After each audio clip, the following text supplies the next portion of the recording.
Brothers and sisters, my fellow human beings, we must look at ourselves. Now, to view ourselves as sentient beings is our power. Being human is powerful because we can address where we are in the cosmos. We can address our relationship to other human beings and our relationship to the universe around us, and even the multiverse. To be able to gaze at ourselves, to see down to our very threads, all the things that cause us to act this or that way, to cause our desires and fears that are animalistic in nature, to truly accept that we have choice, to truly understand that we have choice, is a wonderful thing.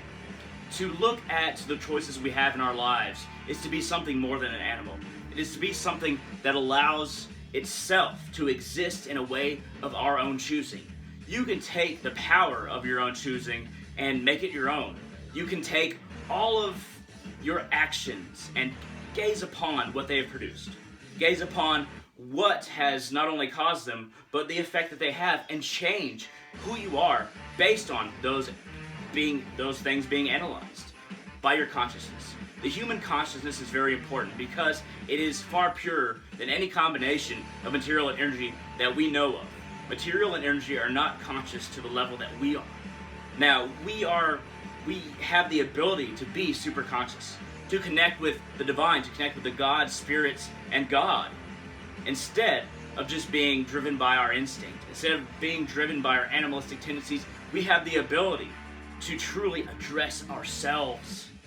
Now, don't toss this aside and think that this is not spiritual and this is only, this is an incident, a coincidence and an accident in the universe.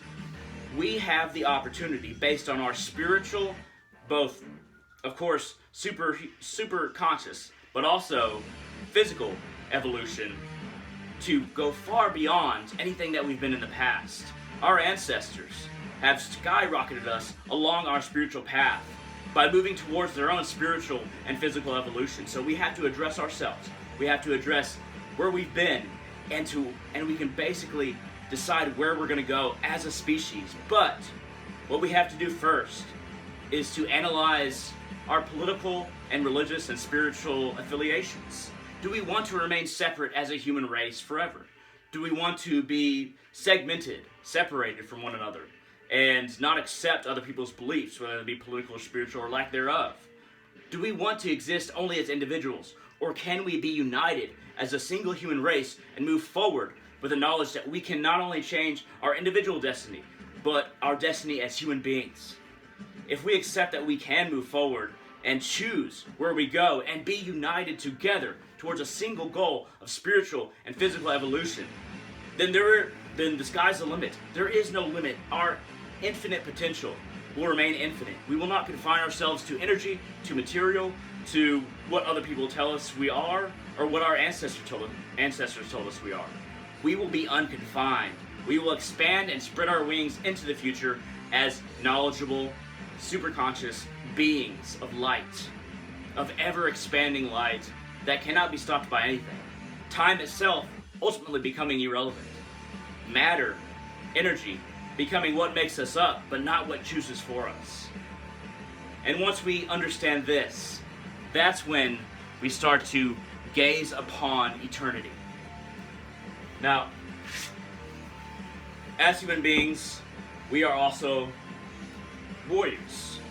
Now, I'm not talking about physical war. I'm not talking about with guns and swords and knives and against one another. We are warriors against our own ego. And our own ego is what holds us back, not other people. When egos contend with one another, when egos try to tear at one another, that's when we are held back.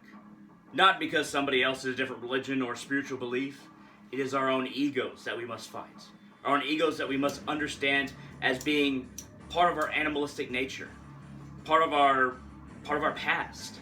But when we move forward with this knowledge, with the knowledge of ourselves, then there is nothing that can stand in our way. And once we move forward with that lack of obstacle, we will be our potential, ever infinite, ever continuous. Thank you very much for watching. All of you, consider yourselves.